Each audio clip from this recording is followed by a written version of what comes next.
1945. A engrenagem da SS parou de girar. Durante anos, essa organização espalhou o terror absoluto por toda a Europa ocupada. Eles operavam campos, executavam civis e incendiavam vilas inteiras. Mas, com o colapso total da Alemanha nazista, a balança mudou de lado com uma velocidade brutal. Por que os soldados da SS não receberam misericórdia? Eles esperavam o tratamento padrão dado aos prisioneiros de guerra comuns, mas a realidade foi o oposto exato. O ódio acumulado pelas vítimas superou qualquer protocolo diplomático. No quadro, soldados aliados observam pilhas de uniformes negros descartados nas estradas. Os homens da SS tentavam se misturar à população civil, eles arrancavam as insígnias de caveira e queimavam seus documentos de identidade. Mas um detalhe técnico os entregava: a maioria tinha o tipo sanguíneo tatuado na axila esquerda. A caça começou. Unidades aliadas e grupos de resistência locais não buscavam rendição, eles buscavam vingança. Soldados da SS eram retirados de filas de prisioneiros e colocados contra o muro. Ouve-se o som seco de rajadas de metralhadora em valas comuns nos arredores das cidades. À primeira vista, uma rendição organizada, mas na prática, uma execução em massa. Muitos oficiais foram caçados em florestas e sótãos. Não houve julgamento para quem era pego com o uniforme único. Onde a lei falhava, o fuzilamento imediato resolvia. O que se seguiu foi um dos acertos de contas mais impiedosos de todo o período pós-guerra. Os eventos aceleraram. Não havia margem para erro ou pedidos de clemência. A era de impunidade da SS terminou no chão de terra batida da Alemanha devastada. Assim, os carrascos se tornaram as presas. 1923. Foi nesse ano que a Alemanha perdeu o chão. O dinheiro não valia nada. As pessoas esperavam horas em filas quilométricas para comprar um pedaço de pão. O preço dobrava a cada 24 horas. Crianças observavam os pais venderem mesas, cadeiras e armários para conseguir uma única refeição. Veteranos da Primeira Guerra Mundial vagavam pelas ruas sem emprego e sem teto. Uma geração inteira de jovens cresceu com a certeza de que o país havia sido humilhado e traído.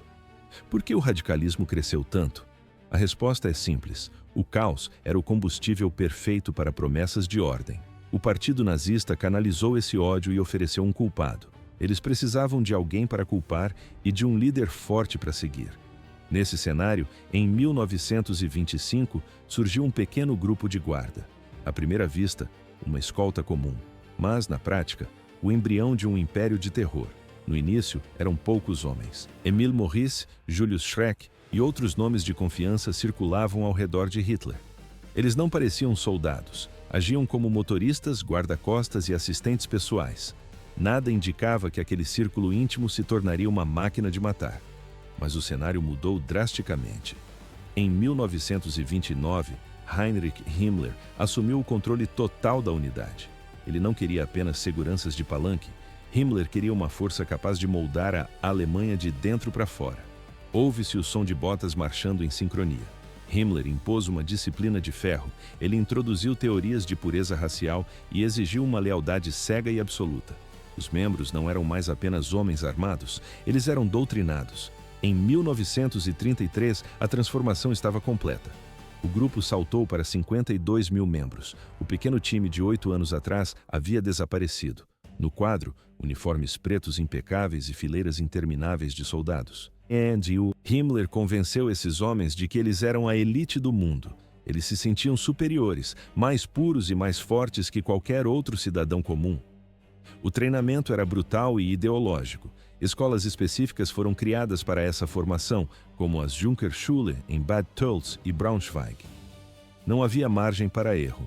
Os cadetes aprendiam que a compaixão era uma fraqueza. O foco era a obediência total ao regime. Assim, a pequena guarda pessoal se transformou no exército particular mais temido da história. 20 mil execuções em 21 dias. Esse foi o resultado da primeira fase da ocupação na Polônia. A hesitação era considerada uma falha fatal. Por isso, o treinamento dos jovens recrutas focava na destruição da vontade individual. Como transformar soldados em carrascos? A resposta estava na repetição exaustiva. Eles enfrentavam marchas forçadas sob sol e chuva. As sessões ideológicas eram diárias e duravam horas. O objetivo era único: apagar a empatia e instalar uma lealdade absoluta a Adolf Hitler. O treinamento da SS diferia totalmente da Wehrmacht. O soldado comum do exército aprendia táticas de tiro, logística e sobrevivência no campo de batalha. Mas o recruta da SS aprendia a eliminar a dúvida. Ele treinava para invadir casas e cercar vilarejos inteiros. Os instrutores criavam simulações de controle de multidões. Civis eram forçados a se ajoelhar no chão frio. Heinrich Himmler acreditava que a simpatia era um obstáculo. Para ele, um homem que sentisse pena não conseguiria cumprir as tarefas mais difíceis do regime. A SS deixou de ser uma unidade militar para se tornar uma ferramenta de extermínio.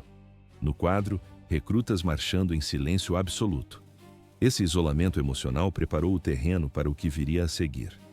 Com o início da guerra, a violência escalou rapidamente.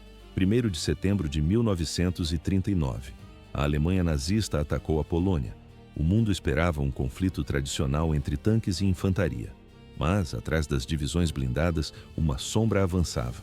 Unidades da SS seguiam logo atrás da linha de frente. Eles tinham ordens para realizar ações especiais. Na prática, isso significava a eliminação física de qualquer pessoa considerada indesejada. O alvo eram intelectuais, padres e líderes comunitários. O grupo Einsatzgruppe 4 operava sob o comando de Joseph Albert Meisinger. Eles entraram em Varsóvia e Radom com listas de nomes impressas. Não havia julgamento. Se o nome estivesse no papel, o destino era a execução imediata.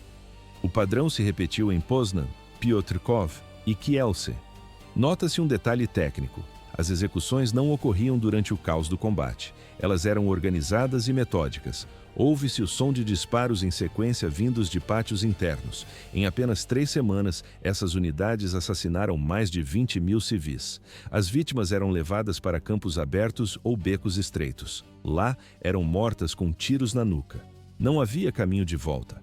A escala das operações crescia conforme as fronteiras do Reich se expandiam. O que começou como uma guarda de elite tornou-se uma máquina de morte industrializada. Enquanto o conflito avançava, o controle da SS sobre a estrutura estatal ficava absoluto. 1941. O exército da Alemanha rompe a fronteira e avança contra a da União Soviética. A partir desse momento, a escala dos assassinatos em massa explode. Não era uma guerra comum, era uma operação de extermínio sistemático. Por que o número de mortos subiu tão rápido? O exército ocupava o território, mas atrás dele vinham as unidades de elite. As chamadas Einsatzgruppen tinham uma única missão: limpar o terreno de civis considerados indesejados. A Einsatzgruppe A, sob o comando de Franz Stockler, atravessou os estados bálticos. O grupo deixou um rastro de valas comuns que se estendia de Kaunas até Riga. Na Ucrânia, a Einsatzgruppe C, liderada por Otto Rasch, executava civis em cidades como Zaitomir, Boltova e Dnipropetrovsk. Ao mesmo tempo, a Einsatzgruppe B, comandada por Arthur Niebuhr, realizava fuzilamentos por toda a Bielorrússia. Os alvos principais eram as populações de Grodno, Vitebsk e Mogilev. Os números são precisos e brutais.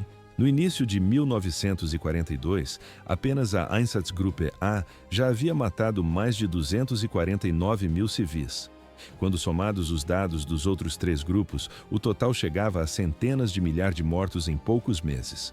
À primeira vista, parecia o caos da guerra, mas na prática era uma linha de montagem da morte. Os massacres seguiam ordens planejadas, escritas e rigorosamente rastreadas. Cada homem tinha uma função específica na engrenagem. Alguns soldados da SS eram designados apenas para reunir as vítimas. Outros formavam as linhas de tiro. Um terceiro grupo ficava responsável por catalogar os corpos e os pertences roubados. No relatório do operador, nota-se: as pilhas de sapatos e roupas se acumulavam ao lado das covas.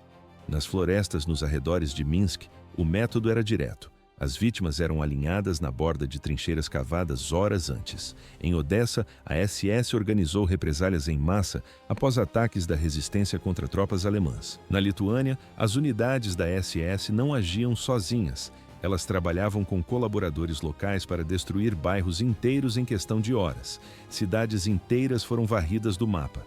Algumas localidades perderam quase toda a população em um único dia. Para quem sobrava, não havia para onde fugir. O cerco era absoluto, mas isso era apenas o começo. Na Europa Ocidental, a SS mudou a tática. O método não era o fuzilamento em campo aberto, mas a logística da captura. Na França, a SS uniu forças com a Gestapo para caçar membros da resistência e civis.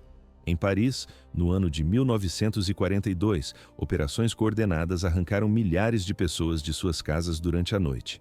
Em Lyon, o cenário de perseguição se repetiu com a mesma precisão cirúrgica. Ouve-se o som de motores de caminhões e portas sendo arrombadas. Milhares de pessoas eram enviadas para centros de triagem sem saber o destino final.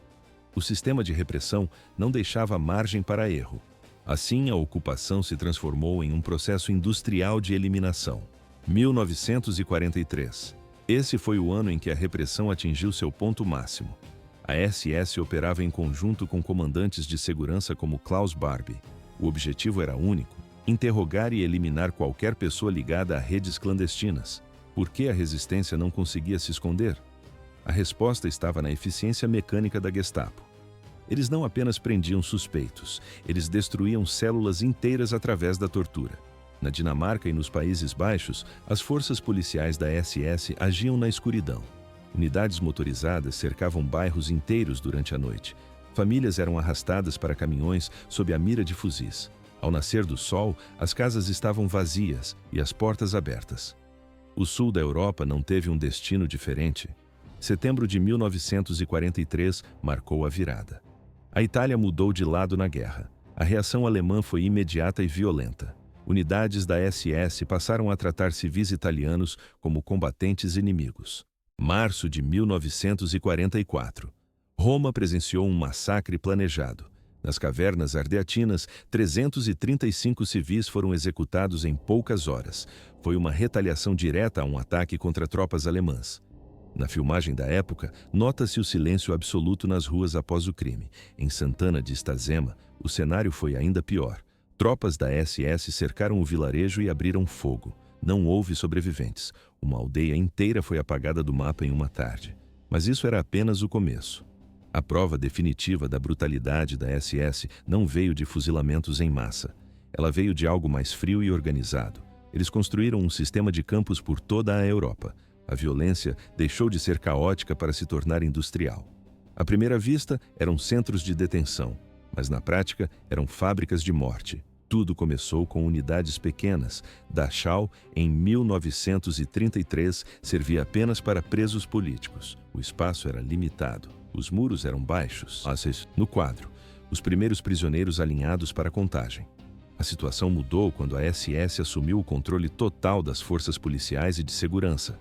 O sistema expandiu rapidamente. Em 1938, Sachsenhausen e Buchenwald já operavam com capacidade máxima. Milhares de prisioneiros viviam sob um regime de espancamentos e fome.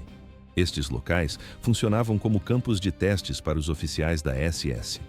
Ali, a crueldade era refinada antes de ser exportada para o leste. Não havia margem para erro ou piedade. Os eventos aceleraram. O sistema de campos estava pronto para o próximo passo. 1939. A máquina de guerra alemã avança e o sistema de campos se expande com ela. A SS assume o controle total. Onde o exército chegava, os oficiais da SS erguiam cercas. Eles não construíram apenas prisões, criaram guetos em cidades como Cracóvia e Lublin. Milhares de pessoas foram empurradas para perímetros urbanos minúsculos. O espaço era insuficiente, a comida era racionada ao extremo. Mas isso era apenas o estágio inicial. O sistema evoluiu para a exploração total. A SS levantou campos de trabalho forçado ao lado de fábricas, minas de carvão e pedreiras de granito. O objetivo era extrair até a última gota de energia dos prisioneiros. Até 1945, o mapa da Europa estava coberto. Foram 44 mil campos, subcampos e centros de detenção. Em cada unidade, o pessoal da SS exercia controle absoluto. Por que esses homens aceitavam tal brutalidade? No início, parecia apenas obediência militar. Mas na prática, era uma gestão científica da morte. Os comandantes tornaram-se símbolos do horror. Rudolf Höss assumiu Auschwitz. Lá, ele gerenciava câmaras de gás e crematórios que funcionavam 24 horas por dia. No quadro, vê-se a fumaça constante saindo das chaminés. Karl Otto Koch comandava Buchenwald. Ele não apenas punia, ele criou um método de extermínio lento por meio da fome e de espancamentos sistemáticos. O objetivo era a desumanização antes do fim. Em Neuengamme, Max Pauli supervisionava o trabalho escravo. Ele forçava os prisioneiros a tarefas impossíveis sob condições climáticas extremas. As pessoas morriam de exaustão sobre as ferramentas. Hans Loretz administrava Sachsenhausen. Ele impunha marchas forçadas e exercícios físicos sem fim. Não havia propósito produtivo. Era apenas uma técnica para quebrar a vontade humana completamente. Depois vieram os campos de extermínio puro. Majdanek foi operado por oficiais como Karl Otto Haschke e Anton Ternes. O local combinava execuções por fuzilamento, câmaras de gás e inanição. Treblinka, sob a liderança de Irmfried Eberl, alcançou números industriais. 700.000 pessoas foram mortas apenas no ano de 1942. Sobibor, Chelmno e Belzec operavam com a mesma lógica. Essas unidades tinham um único design: matar o maior número de pessoas no menor tempo possível. Os guardas recebiam treinamento para ignorar a consciência. Joseph Kramer atuou em Bergen-Belsen. Ele permitiu que as doenças e a fome destruíssem milhares de prisioneiros sem mover um dedo. A crueldade não tinha gênero. Irma Grese operava em Ravensbrück. Ela ficou conhecida pela violência extrema contra as prisioneiras. No vídeo, nota-se a frieza nos registros fotográficos da época. Karl Frenzel controlava Sobibor. Ele dirigia as chamadas e as seleções diárias. Um movimento de mão dele decidia quem vivia e quem morria naquele instante. Não havia margem para erro ou piedade. A ordem era o extermínio. Assim, o sistema funcionou até o colapso final. 1.100 gramas de pressão no gatilho. Esse era o único valor de uma vida humana para a SS. Por que esses médicos e soldados agiam com tamanha crueldade? A resposta é simples. Eles não viam pessoas, viam apenas números e cobaias. Médicos da SS realizavam experimentos que causavam agonia prolongada. A maioria das vítimas morria na mesa de cirurgia ou semanas depois, em celas úmidas. Os dados dos campos de extermínio são massivos. Somente em Auschwitz, mais de 1.100.000 pessoas foram assassinadas. Em Mauthausen, o trabalho escravo e a tortura física mataram pelo menos 90.000 prisioneiros.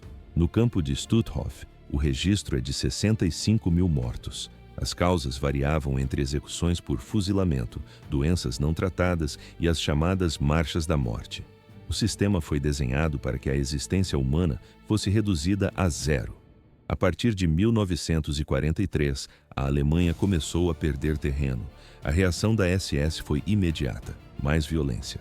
Quando as forças alemãs recuaram na Itália, as unidades da SS descontaram a frustração em civis desarmados. O exemplo mais brutal veio da 16ª Divisão Panzer Grenadier. O comando estava nas mãos de Walter Heder. Enquanto batiam em retirada pelas montanhas Apaninas, os oficiais acusaram aldeões de ajudarem a resistência. Entre 29 de setembro e 5 de outubro de 1944, os soldados entraram em cada residência na região de Marzabotto. Eles não buscavam armas. Eles buscavam famílias inteiras. Mais de 770 pessoas foram executadas em uma semana. No local, nota-se, a maioria das vítimas era composta por mulheres, crianças e idosos. Eram pessoas que não tinham qualquer ligação com os combates nas frentes de batalha, mas, para Heder, todos eram alvos. Na França, o cenário de horror se repetiu de forma idêntica, junho de 1944. Os aliados desembarcaram na Normandia e a SS decidiu esmagar qualquer sinal de insurreição. A 2ª Divisão Panzer SS, conhecida como Das Reich, marchou até a aldeia de Oradour-sur-Glane. O massacre ocorreu no dia 10 de junho. As tropas cercaram o perímetro e separaram os grupos. Homens de um lado, mulheres e crianças de outro. Os homens foram levados para celeiros e fuzilados sistematicamente. As mulheres e crianças foram trancadas dentro da igreja principal da vila. Os soldados então atearam fogo ao edifício. Ouve-se o som das portas sendo travadas por fora enquanto as chamas subiam. 643 pessoas morreram em poucas horas. Hoje, a vila permanece intocada. O local foi preservado exatamente como ficou após o incêndio para servir de memorial. A destruição foi absoluta, mas isso era apenas o começo do colapso final. O padrão de extermínio chegou à Bélgica durante a Batalha das Ardenas. Em dezembro de 1944, a SS tentou romper as linhas aliadas com ataques frontais agressivos. O grupo de combate Kampfgruppe Peiper avançava sob as ordens de Joachim Peiper. No dia 17 de dezembro, eles capturaram um comboio de soldados americanos perto de Malmedy. Na filmagem da época, percebe-se o pátio coberto de neve onde os prisioneiros foram reunidos. Os americanos estavam desarmados e com as mãos para o alto. Não houve julgamento ou aviso. As metralhadoras da SS abriram fogo contra os prisioneiros de guerra. O massacre de Malmedy deixou 84 soldados americanos mortos no chão gelado. A guerra estava perdida, mas a máquina de matar não parava. Assim, o regime escreveu seus últimos capítulos. 84 soldados americanos mortos. Esse foi o resultado em Malmedy. Em vez de prisioneiros de guerra, a SS escolheu o fuzilamento. Eles alinharam os homens em um campo coberto de neve e abriram fogo com metralhadoras. Por que a SS ignorou as leis de guerra? A ordem era gerar terror, mas o plano falhou. O efeito foi o oposto. A notícia do massacre se espalhou pelas linhas de frente. Os soldados aliados entenderam a mensagem. Render-se às unidades da SS significava uma sentença de morte. Um ciclo perigoso começou. O soldado comum passou a ver a SS não como um inimigo fardado, mas como assassinos em série com uniformes militares. 29 de abril de 1945, local, Dachau. Soldados americanos da 45ª Divisão de Infantaria chegaram ao campo. A imagem era estática e brutal. No quadro, vêem-se vagões de trem lotados de prisioneiros mortos. Os corpos mostravam sinais claros de fome extrema e espancamentos. O cheiro de decomposição era insuportável. Os americanos avançaram para o interior do complexo. Guardas da SS tentavam se misturar aos prisioneiros ou fugir pelos muros. No vídeo da época, nota-se a reação imediata. Os soldados agiram por instinto. Vários guardas da SS foram fuzilados no local, sem julgamento. Mas isso não aconteceu apenas na Alemanha. Junho de 1944, Normandia. Tropas canadenses descobriram que seus companheiros capturados foram executados pela divisão SS Hitlerjugend. Na abadia de Ardennes, pelo menos 18 canadenses foram mortos com tiros na nuca. A notícia correu às trincheiras em minutos. Unidades inteiras do Canadá tomaram uma decisão silenciosa. Eles pararam de aceitar a rendição de qualquer membro da SS. O combate virou uma questão de extermínio mútuo. Na frente oriental, o cenário era ainda mais extremo. Os soviéticos viram regiões inteiras serem apagadas do mapa pelas unidades da SS. Cidades queimadas e civis mortos eram a rotina. Para o Exército Vermelho, a SS não era apenas o inimigo. Era o alvo principal. Não havia margem para clemência. As execuções no campo de batalha tornaram-se o padrão dos dois lados. Aqui, a justiça foi substituída pela vingança direta. 1943. A brigada SS Dirlewanger entra na aldeia de Katyn, na Bielorrússia. Eles não vieram para interrogar. Eles cercaram as casas, trancaram as portas e atearam fogo com os moradores lá dentro. Quem tentava escapar pelas janelas era recebido com rajadas de metralhadora. Foi uma das unidades mais violentas de todo o sistema nazista.